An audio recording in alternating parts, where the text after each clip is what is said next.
अगली वीडियो में। तो ये सारी चीज़ें हो गई, आपके माइंड को कंट्रोल किया जा रहा है, हमें पता नहीं है हम कंट्रोल हो रहे हैं। आप लोग तो सिर्फ एक चिप को लेकर डरे हुए ना कि हमें शायद चिप लगा दी जाएगी, हमें वैक्सीन लगा दी जाएगी, हमारे साथ ये हो जाएगा, हमारे साथ वो हो जाएगा। नहीं, हमारे साथ ये ऑलरेडी हो रहा है। क्यों? हमें पता नहीं है। जब हमें पता लगने लगता है ना, तब इनको डर लगने लगता है, तब ये खौफ खाने लगते हैं। अभी जब इनको खौफ आने लगता है तो फिर ये क्या करते हैं, दोबारा से अपने पपेट्स यानी कि मीडिया को, सेलिब्रिटीज़ को, प्रेसिडेंट्स को निकाल कर लेकर आते हैं, जो आप लोगों को फिर से हिप्नोटाइज करना शुरू करते हैं। अब सेलिब्रिटीज़, ये लेडी गागा हो गई, बियॉन्से हो गई, बड़े बड़े सेलिब्रिटीज़ हो गए, ये सारे किधर के मेंबर्स होते हैं? ये स्कल्ट ग्रुप के मेंबर होते हैं। और स्कल्ट ग्रुप में उनको जो भी हुक्म दिया जाता है वो उस हुक्म को पूरा उसका पालन करते हैं। वो इनको बाकायदा तौर पर चॉइस देते हैं, या तो तुम जाकर, पहले उनको भी लत लगाते हैं। अच्छा, उनको लत किस तरह से लगाते हैं कि उनको एकदम सडन फेम देते हैं, इतना फेम देते हैं कि एकदम उनको फेम और पैसा मिलने लगता है, उनको एकदम लत लग जाती है।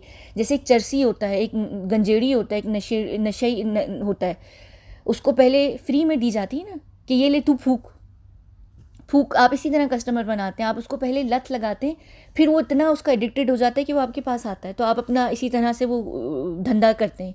रिया से पूछ लीजिए कि वो कैसे ही धंधा करती होंगी। तो आप उसको लत लगाते हैं, फिर वो आपका कस्टमर बन जाता है, वो लॉयल कस्टमर बन जाता है, क्योंकि उसकी लत नहीं ख़त्म होने वाली। सेम इसी तरह सेलिब्रिटीज़ को लत लगाई जाती है। एक हर कोई एक हम्बल बैकग्राउंड से निकल कर आता है, एकदम फेम, एकदम पैसा, एकदम हर चीज़ मिलने लगती है, एकदम उनकी हर चीज़ सही होने लगती है, उनको उस चीज़ की लत लग जाती है, उस लाइफ स्टाइल की आदत लत लग जाती है। अब उस लाइफ स्टाइल को कैसे पूरा करेंगे? कांट कर करके पूरा करेंगे ना। हर किसी के पास तो ये एडवांटेज भी नहीं होती कि वो ड्रग्स बेचें। ये तो बहुत नॉर्मल चीज़ है, ये तो फिर भी बहुत इंसानों वाली चीज़ है। दूसरी तरीके की लत इनको दूसरी चीज़ें बेचने को दी जाती हैं। किस तरीके से? वो हमारे माइंड को प्रोग्राम करते हैं, हमें प्रिपेयर कर रहे होते हैं, हमारी चीज़ों को चेंज कर रहे होते हैं। जैसे यहाँ पर माइकल जैक्सन इसी ग्रुप का हिस्सा था, और उसको मानने का सबसे बड़ा रीज़न पता है क्या था? आप लोगों को शायद अच्छा भी ना लगे। उसका एक भाई था जो इस्लाम की तरफ कन्वर्ट हो चुका था, ठीक है। माइकल जैक्सन इस्लाम कन्वर्ट करने वाला था। मेरे ख्याल से शायद उसकी किसी एक बहन ने भी शायद कन्वर्ट किया या नहीं किया, मुझे नहीं पता। वो इस्लाम कन्वर्ट करने वाला था। इनका सबसे बड़ा इशू किस बात का था? सेम यही चीज़ इनको डियाना के साथ भी हुई थी। ये नहीं था इशू कि डियाना कौन से राज खोलेगी, वो राज भी खोलने वाली थी, वो एक बहुत बड़ा इशू था। लेकिन वो प्रॉब्लम किसकी थी? वो उनकी थी, क्वीन की थी। पूरी दुनिया जो ये 7वीं गवर्नमेंट, इसकी प्रॉब्लम नहीं थी। तो इसमें दोनों, माइकल जैक्सन और डियाना, दोनों की फ़ैन फॉलोइंग आपको पता है। माइकल जैक्सन का आपको पता है कि वो एक क्रेज़ था, लोग उसके लिए छतों से गिर जाते थे उसकी एक झलक देखने के लिए, उसके पैरों में गिरने के लिए। वो एक क्रेज़ था। सोचिए यहाँ पर, अगर वो यहाँ पर, चले हम इस्लाम को छोड़ भी दें ना, इस्लाम को साइड पे, क्योंकि आप लोगों को पसंद नहीं है ये बात, वो कोई और चीज़ को कर रहा होता ना जो इस पॉसिबिलिटी 7 वालों को जिससे ख़तरा होता, तो उसको मार दिया जाता है। क्यों? उनको पता था कि अगर वो एक चीज़ को प्रमोट करेगा ना, ये कहेगा कि मैं, जैसे इन्फ्लुएंसर्स करते हैं कि वो एक ब्रांड, एक चीज़ को, एक प्रोडक्ट को प्रमोट करते हैं, तो उनके जितने फॉलोअर्स होते हैं वो जाके उस चीज़ को ख़रीदने लगते हैं, है ना? ये होता है ना, ये नॉर्मल चीज़ है। इसी तरह माइकल जैक्सन अगर उस वक्त इस्लाम कबूल करता, जो कि ऑलमोस्ट वो मेरे ख्याल से बहरीन में था, या बहरीन में था, वो वहाँ पर बहरीन के किंग के साथ था, और उसने आखिर में बाकायदा तौर पर उसकी वीडियोज़ हैं, सब कुछ है, वो पब्लिकली पता नहीं अवेलेबल हैं कि नहीं है, लेकिन वो सारी वीडियोज़ थी, सब कुछ था। जब उनको ये पता चल गया था कि वो ऑलमोस्ट इस पॉइंट पर है, इस पॉइंट पर है कि वो इस्लाम कबूल कर लेगा, जब कबूल करेगा तो वो चीज़ पब्लिक हो जाएगी। जैसे वो चीज़ पब्लिक होगी, कई सारे लोग जो हैं वो इस रिलीजन की तरफ भागेंगे, ये देखने कि माइकल जैक्सन ने क्यों कन्वर्ट किया, और चाहते ना चाहते बहुत सारे लोग इस चीज़ को कन्वर्ट करने लगेंगे, जो कि ऑलमोस्ट अभी भी ये चीज़ होती है मीडिया की वजह से, जो ये बार बार मुसलमानों को बदनाम करते हैं, उनका नाम ख़राब करते हैं, जो भी चीज़ है। यहाँ पर मैं इसलिए मुसलमानों की बात कर रही हूँ, देखिए बुरा मत मानिएगा, क्योंकि यही एक टॉपिक है और जो अभी हो रहा है। क्रिश्चियंस या हिंदू या कोई और मज़हब पे नहीं हो रहा, मैं वरना आपको उसी के हिसाब से एग्जांपल देती। तो ये जब चीज़ हो रही होती है, लोग उस चीज़ को लेकर क्यूरियस होने लगते हैं, वो देखते हैं कि उसमें क्या है। कुछ लोगों को उनके सवाल के जवाब मिलने लगते हैं, कुछ लोगों के साथ कुछ होने लगता है, तो वो उस चीज़ की तरफ चले जाते हैं, आपका माइंड चेंज हो जाता है। तो ये एक वो चीज़ हो रही है। मैं यहाँ पर उसकी बात नहीं कर रही जो ज़बरदस्ती लोगों को कन्वर्ट किया जाता है, जैसे कि चाइना में भी किया जा रहा है, मुसलमानों को कन्वर्ट किया जा रहा है, और पूरी दुनिया में ऐसा होता है, हर धर्म में होता है, क्योंकि जाहिल पागल लोग हर धर्म के नाम पर अपना धंधा चला रहे होते हैं। यहाँ पर मैं सिर्फ ये नहीं कहूँगी कि दूसरे धर्म, मुस्लिम्स भी ये काम करते हैं, लेकिन वो बिल्कुल जाहिल जंगली पागल लोग होते हैं, जो भी फोर्सफुली कोई भी किसी के साथ फोर्सफुली कोई भी चीज़ करता है, वो बलात्कार से कम नहीं होती मेरी नज़र में। अच्छा ठीक है, अब ये तो हो गया। अच्छा, कहाँ पर थे हम लोग? मैं भूल ही गई। बिल्कुल भूल गई मैं बात। अच्छा खैर, सेलिब्रिटीज़ को उन्होंने लत लगा दी, हाँ माइकल जैक्सन के ऊपर, ठीक है। अब माइकल जैक्सन मज़हब कबूल करता या वो डाइवर्ट होता, जो भी होता, उसको सारे लोग फॉलो करने लगते। जैसे ही उसको सारे लोग फॉलो करने लगते, इनका नुकसान होने लगता है, क्योंकि अभी ऑलरेडी जो सबसे बड़ा टारगेट है इनका, वो सबसे ज़्यादा फॉलो किए जाने वाला धर्म है अनऑफिशियली। ऑफिशियली मुझे पता है कि क्रिश्चियनिटी को टॉप पे किया गया है, लेकिन पूरी दुनिया की पॉपुलेशन के हिसाब से अनऑफिशियली सबसे ज़्यादा फॉलो किए जाने वाला धर्म इस वक्त, कन्वर्ट किए जाने वाला धर्म, वो मज़हब जो है वो इस्लाम है। अब आप लोग कहेंगे हाँ तुम लोग ज़बरदस्ती कन्वर्ट करते हो, नहीं, यहाँ पर उसकी मैं बात नहीं कर रही, मैं उसकी बात कर रही हूँ कि जहाँ पर लोग खुद वॉलंटरीली आकर इस मज़हब को अंडरस्टैंड करते हैं, पढ़ते हैं और फिर चेंज होते हैं। यहाँ पर भरी पड़ी हुई हैं लोगों की बातें, आप जाकर टिकटॉक पे सुन लें कितने लोगों की स्टोरीज होती हैं। खैर ये सब बातें वो फिर उस तरफ चली जाएंगी, आप लोग मुझे खाने को दौड़ेंगे कमेंट सेक्शन में। अच्छा ठीक है, ये उसको मारा गया। एग्जैक्ट सेम चीज़ रियाना के साथ भी थी। रियाना भी, एक मिनट,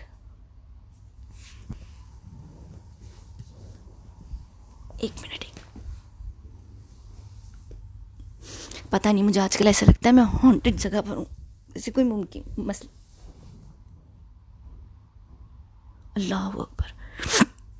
अच्छा ठीक है, समझ आ गई मुझे क्या हो रहा है। खैर अच्छा, हाँ कहाँ पर थे हम, वापस दोबारा से आते। सेम यही चीज़ रियाना के साथ भी होनी थी। रियाना के साथ भी एग्जैक्टली यही चीज़ होने वाली थी। वो कन्वर्ट करने वाली थी रिलीजन, और वो जैसे ही रिलीजन कन्वर्ट करती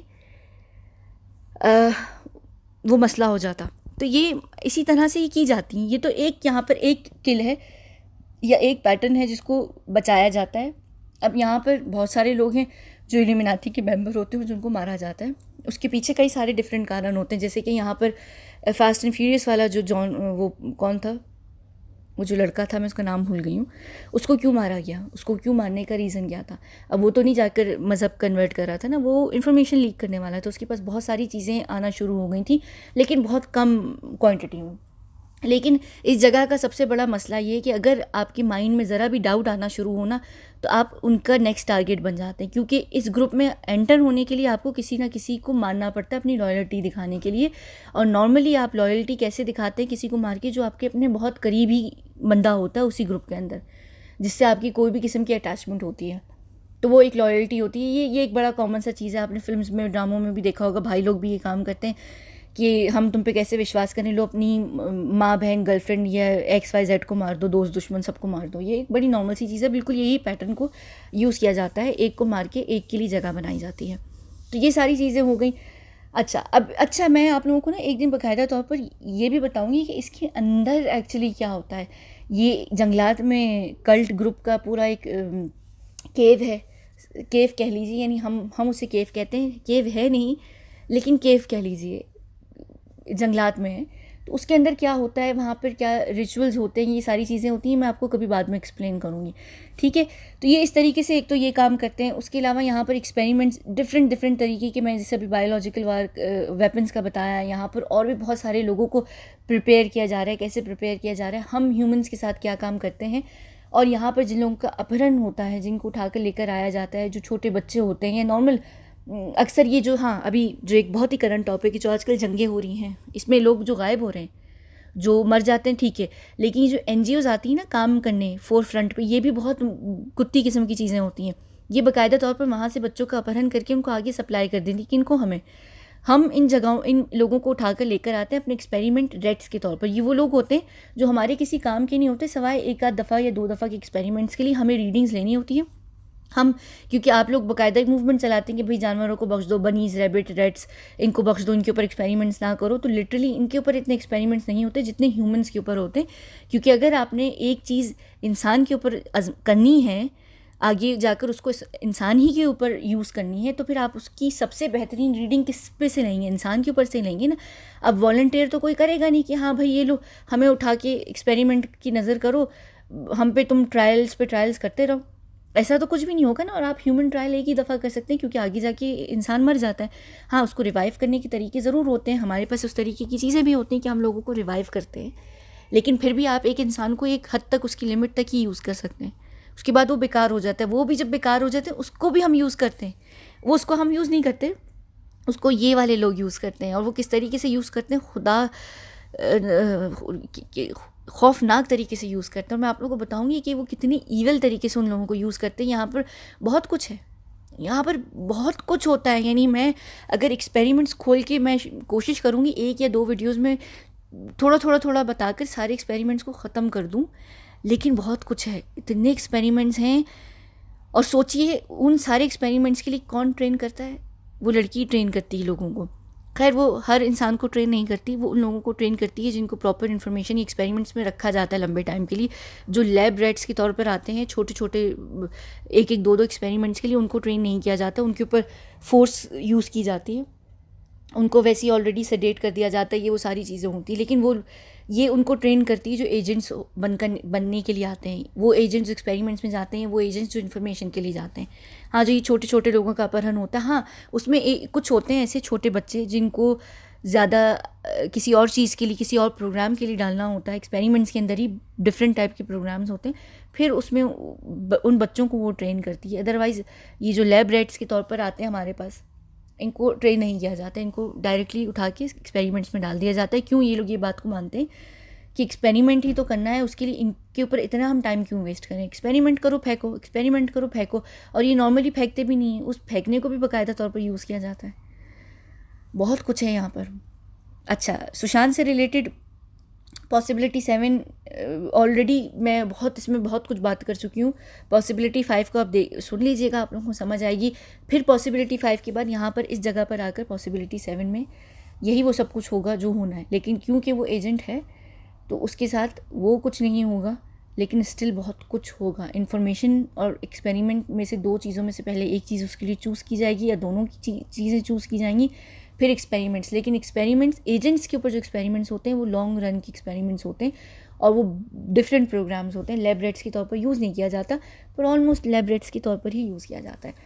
यानी वो फेज़ 4 होता है हमारा लैब रैट बनना एक तरीके से, जिसे हम फाइनल फेज़ भी कहते हैं। हाँ, बहुत कुछ था। ये तो सिर्फ छोटे सा बैकग्राउंड था, ठीक है। यहाँ पर मैं वीडियो को ख़त्म करती हूँ। माशाल्लाह 35 मिनट, मैं रुकती नहीं हूँ ठीक है ना। चलिए इस वीडियो को हम ख़त्म करते हैं और मिलते हैं अगली वीडियो में। मेरे ख्याल से मैं इसको 2 पार्ट्स में कर दूँगी। क्यों? क्योंकि मैं ये चाह रही हूँ कि ये आप पूरी सुनिए। जब तक आप ये पूरी नहीं सुनेंगे ना, मज़ा नहीं आएगा, फ़ायदा नहीं होगा एक्सपेरिमेंट्स सुनने का। और नॉर्मली क्या होता है कि जो लंबी वीडियोज़ होती हैं उसमें क्या होता है कि आप लोग क्या करते हैं, आधा सुन के और उसके बाद छोड़ देते, नहीं सुन पाते पूरा। क्योंकि मैं ख़ुद भी जानती हूँ कि वो इंसान का इंटरेस्ट एकदम ख़त्म होने लगता है। अक्सर आपके पास इतना लंबा टाइम भी नहीं होता है कि आप 30 40 मिनट की बातें सुने। तो मैं इसको पार्ट 1 और पार्ट 2 में कर देती हूँ। पॉसिबिलिटी का ये बैकग्राउंड है, उसके बाद चलेंगे एक्सपेरिमेंट्स पे, ठीक है ना। तो यहाँ पर मैं वीडियो को ख़त्म करती हूँ। इस वीडियो को 2 हिस्सों में आप लोग सुनेंगे और फिर हम वहाँ से एक्सपेरिमेंट्स को स्टार्ट करेंगे, एक्सपेरिमेंट्स पे बात करेंगे। और आप लोग को शायद थोड़ा सा डर भी लगेगा, लेकिन जो सच है, जो हकीकत है, वो क्यों मैं बताना चाहती हूँ, सिर्फ उसके पीछे ये रीज़न है, सिर्फ ये रीज़न है कि अपने आप को बचाइए, जितना बचा सकते हैं बचाइए। मुझे बहुत तकलीफ़ होती है जब मेरे पास उस लड़की के पास लोग आते हैं और हमें जब उनको ग्रुप्स में डालना पड़ता है, छांटना पड़ता है कि लैब रैट है, कि फ़लाना है, ढिमकाना है, एक्सपेरिमेंट्स के लिए, इन्फॉर्मेशन के लिए, फ़ेज़ 1 के लिए, 2 के लिए, 3 के लिए, फ़ाइनल फ़ेज़ के लिए। बहुत तकलीफ़ होती है, बहुत तकलीफ़ होती है। क्योंकि यहाँ पर हम जैसे जो लोग हैं वो सारे कमीने नहीं हैं। यहाँ पर हर इंसान कमीना है ही नहीं। यहाँ पर सब बैठे हुए हैं, फंसे हुए हैं, वो नहीं निकल सकते। लेकिन वो ये कोशिश ज़रूर करते हैं कि यहाँ पर वो लोग ना आएँ, कभी ना आएँ। कोशिश यही है हमारी। पर उसके लिए आप लोगों को उस बॉक्स से निकल के इन चीज़ों को समझना पड़ेगा। और यही कोशिश इस आदमी की भी थी, बहुत बड़ी कोशिश थी, बहुत कुछ पता था उसे। और मैं आपको एक बात बताऊँ, पता नहीं आप लोगों ने कभी नोटिस किया है या नहीं, इसका चेहरा कहाँ है? मेरे पास है कहीं पे? 1 मिनट रुकिए, मैं इसका चेहरा निकाल कर लेकर आती हूँ। जी, ये रहा उसका चेहरा। अच्छा, आप लोग हमेशा नोट कीजिए, जो इंसान ज़िंदगी की बहुत सारी हकीकतें जानता है ना, उसके चेहरे पे हमेशा एक मुस्कुराहट रहती है। वो दुनिया को बहुत अच्छे तरीके से हैंडल करता है, वो लोगों से नफ़रत नहीं करता। उसका जो दिमाग होता है, उसकी जो सोच होती है, वो बहुत खुली हुई होती है और वो दुनिया को बहुत अच्छे तरीके से अंडरस्टैंड करता है। वो लोगों से नफ़रत नहीं करता। और उसके साथ साथ उसकी आँखों में ना एक अजीब किस्म का दुख, एक अजीब किस्म का कर्ब और एक अजीब किस्म की अजियत और तकलीफ़ होती है। वो जो चीज़ है ना, इस बंदे के चेहरे पे भी है, वो ऑलमोस्ट एक हर इंसान के ऊपर होती है। और मैं आप लोगों को बताती हूँ कि कुछ लोग होते हैं अपने इर्द गिर्द देखिएगा आप लोग, जिनके ऊपर डोमेस्टिक वायलेंस हो रहा होता है, जिनके ऊपर कोई और किस्म का जुल्म या जबर या ज़्यादती हो रही होती है, वो किसी भी तरीके के प्रेशर में रह रहे होते हैं, जिन्होंने उस सारी चीज़ों को गहराई से सोचना समझना शुरू कर दिया होता है, उनके चेहरे पे इर्द गिर्द एक एक खामोशी सी आ जाती है चेहरे पे। वो मुस्कुराते हैं, लोगों से बड़े अच्छे तरीके से बात करते हैं, उनका बड़ा अच्छा एक तो रणवीर सिंह टाइप के होते हैं ना, एक्स्ट्रा अजीब से, जिनको स्प्रिंग लगे हुए होते हैं, वो बात नहीं मैं कर रही। उस इंसान के चेहरे पे कुछ भी नहीं, उस इंसान, वो जो इंसान है वो बिल्कुल एक अलग कहानी है, वो बिल्कुल एक वेस्टेड इंसान है। लेकिन यहाँ पर जैसे ये है, बच्चों से प्यार, लोगों से प्यार, हर किसी के साथ बहुत करीब रहना। आप देखिए हर जगह हर किसी को उसने गले में लिया हुआ होता है, क्या क्या क्या कहते हैं, झप्पी डाली हुई होती है, यानी हग किया हुआ होता है साइड से, किसी भी तरीके से। वो बहुत ज़्यादा फिज़िकल होते हैं लोगों के साथ, क्योंकि वो लोगों को महसूस करते हैं, वो उनके इमोशंस, उनके जज्बात, उनकी मूड को, हर चीज़ को महसूस करते हैं। जब आप बहुत सेंसिटिव और बहुत डीपली चीज़ों को महसूस करते हैं ना, तो आपकी आंख में वो एक खामोशी, एक तकलीफ़, एक दर्द आने लग जाता है। और इस इंसान की आंखें देखें, हालांकि ये वो इंसान है जिससे उसकी बहनें टूट के प्यार करती हैं, और फिर भी आप देखिए उसके अंदर एक कमी है। किस चीज़ की कमी? ये कमी नहीं है, ये दुख है, वो दर्द है जो हर किसी की आंखों में नहीं होता है। आप यहाँ पर देखें, बहुत कम ऐसे लोग होते हैं। और वो लड़की इसको ये बात कहती थी, बहुत ज़्यादा कहती थी, और वो ये एक बहुत कॉमन सी चीज़ है, बहुत कॉमन लोगों में, बहुत कॉमन है ये यहाँ पर जहाँ पर हम लोग हैं। आप देखें, आप एक दूसरे को, ये वो भी लोग होते हैं जो, जैसे फैमिलीज़ में आपकी माएँ होती हैं, ठीक है, ज़रा सी कोई प्रॉब्लम होती है, आपके जो पिता होते हैं उनको वो दिल पकड़ कर बैठ जाते हैं, या वो अपने नर्वस ब्रेक डाउन हो जाता है उनका, या वो बिल्कुल अपने हाथ पैर छोड़ देते हैं कि भाई अब तो हम बर्बाद हो गए ना। लेकिन माँओं को देखिए, वो स्ट्रॉन्ग होती हैं बहुत, वो बिल्कुल सबको संभाल रही होती है, नहीं नहीं सब सही हो जाएगा, सब सही हो जाएगा। ये जो एक मदर इंस्टिंक्ट होती है ना, ये जो ममता होती है जो इसके अंदर भी है, इस बंदे के अंदर, वो चीज़ होना बहुत ज़रूरी है। आप जो सबको अपने हेले में लेकर और उनको एक कंफर्ट देते हैं ना कि नहीं नहीं मैं हूँ, सब सही हो जाएगा, क्यों? आप सबके दुख और दर्द को समझ रहे होते हैं। एग्जैक्टली वो इंस्टिंक्ट इस इंसान के अंदर है। इतना जितना जो इसकी एक पर्सनैलिटी थी ना, वही इस बात की बहुत बड़ी गवाह है कि ये कुछ बहुत ज़्यादा जानता भी था, और ये बहुत कुछ करने वाला भी था, और ये बहुत कुछ कर भी रहा था। ये चीज़ होती है, ये एक चीज़ होती है। अगर आप, मैं इस चीज़ से ना बहुत ज़्यादा अंदाज़ा लगाती हूँ लोगों का। ये ऐसे लोग होते हैं, या तो ज़िंदगी में अभी नहीं तो किसी मोड़ पर आके ज़रूर वो कोई अच्छा काम करते हैं, और वो अच्छा काम उनकी लेके चला जाता है ज़िंदगी, या उनको फंसा देता है, या फंस जाते हैं। अक्सर जो अच्छे दिल के लोग होते हैं ना, वो दुनिया में सबसे ज़्यादा फंसते हैं, क्योंकि दुनिया में सर्वाइव करने के लिए ना, दुनिया एक पूरा गेम शो है। उस गेम शो में, एक ऐसा गेम शो जिसमें सब एक दूसरे की जान के पीछे पड़े, तो उसमें सर्वाइव करने के लिए आपका अच्छा दिल वाला होना बहुत ख़तरनाक चीज़ है। आप फंसते हैं फिर बड़े बुरे तरीके से, क्योंकि आपके इमोशंस आपके ऊपर आ जाते हैं। यहाँ पर अगर मैं एक एग्जांपल दूँ, गजनी फिल्म थी ना, उसमें वो जो हीरोइन थी, एक्ट्रेस जो थी, वो एग्जैक्टली क्या करती है, वो बहुत अच्छी होती है, वो हर किसी की केयर कर रही होती है। बल्कि उसमें भी शायद ओल्ड होम में होती है, पता नहीं कहाँ पर होती है, बच्चों के साथ होती है, शायद बच्चों के साथ होती है। उसको बच्चों से एक मोहब्बत होती है, वो सबके लिए बहुत अच्छी होती है, बड़ी लाइवली सी होती है, लेकिन उसकी आंखों में भी एक तकलीफ़ और एक दर्द दिखाया होता है। और आखिर में वो यही करती है कि वो एक बच्चियों को ट्रेन से आज़ाद करवाती है ना, एक गैंग के हाथों से आज़ाद करवाती है, जो फिर उसके पीछे पड़ जाते हैं और उसकी जान ले लेते हैं। एग्जैक्टली यही चीज़ होती है। आप ज़िंदगी में कोई एक अच्छा काम करके चले जाते हैं, और आप उसी पे आपका ख़ात्मा हो जाता है, आपको मार दिया जाता है। अक्सर ये जो लोग होते हैं, ये वही लोग होते हैं, और ये उन्हीं में से एक है ये।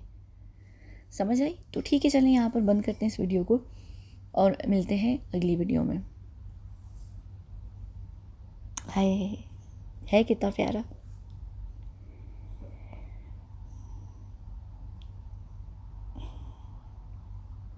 आँखें होती हैं इंसान की, वो हकीकत वैसे कहते हैं कि जो इंसान की आँखें होती हैं, वो उसके दिल का हाल बताती हैं। उसकी जो रूह होती है ना, उसकी अंदर तक जाने का रास्ता होती है। तो वो एक इंसान की कैसी रूह है ना, वो आप उसकी आंखों से देख सकते हैं। कोई कितना कम, ये मैं आप लोगों को ना बाद में, ये जो मैं एनालिसिस और बॉडी लैंग्वेज पढ़ती हूँ और इन सारी चीज़ों पे जो मैं बात करती हूँ, मैं आप लोगों को बाद में, जब हम ये सारी सीरीज़ और ये चीज़ें बातें ख़त्म कर देंगे ना सुशांत से रिलेटेड, फिर मैं आप लोगों को बताऊंगी कि किस तरीके से आप लोगों को जज कर सकते हैं, किस तरीके से आप उनको एनालाइज कर सकते हैं, किस तरीके से आप अपनी वाइब्स को समझ सकते हैं, गट्स को समझ सकते हैं, और कैसे आप इंसान अच्छे लोगों को अपने ग्रुप में शामिल कर सकते हैं, और कैसे आप बुरे लोगों को अपनी ज़िंदगी से हटा भी सकते हैं। ये बहुत सारी चीज़ें हैं जो मैं आप लोगों को बाद में इसके ऊपर टीच करूँगी, बाद में, अभी नहीं। अभी तो बहुत कुछ है बताना आप लोगों को, ठीक है ना। चलिए, कोशिश कीजिएगा, गूगल कीजिए और देखिए किन किन सेलिब्रिटीज़ की आंखों में ये चीज़ है। मनीषा कोइराला को छोड़कर उसकी आंखें अपनी कुदरती ऐसी हैं, रोती हुई सी, वो शुरू से कैसी हैं। वो एक क्या होती है, एक उसे क्या कहते हैं, एक सिम्टम तो नहीं कहते, एक चीज़ होती है, एक डिसऑर्डर टाइप की चीज़ होती है, लेकिन वो बहुत ही नॉर्मल और बहुत ही कॉमन सी चीज़ है, तो वो उसमें नहीं आता, उसको हम डिसऑर्डर के तौर पर काउंट नहीं करते, लेकिन वो एक डिसऑर्डर होता है। बिल्कुल उसी तरह जैसे एक डिम्पल आपकी बॉडी में, वो क्या होता है, वो मेरे ख्याल से कुछ इशू होता है ना चीक्स या जॉ में, जिसकी वजह से वो एक डिम्पल क्रिएट होता है, लेकिन वो खूबसूरती की अलामत बन गया। तो ये चीज़ें होती हैं। अच्छा चलें, बहुत लंबी हो गई माशाल्लाह। ओके, अगली वीडियो में मिलते हैं इन 2 वीडियोज़ के बाद।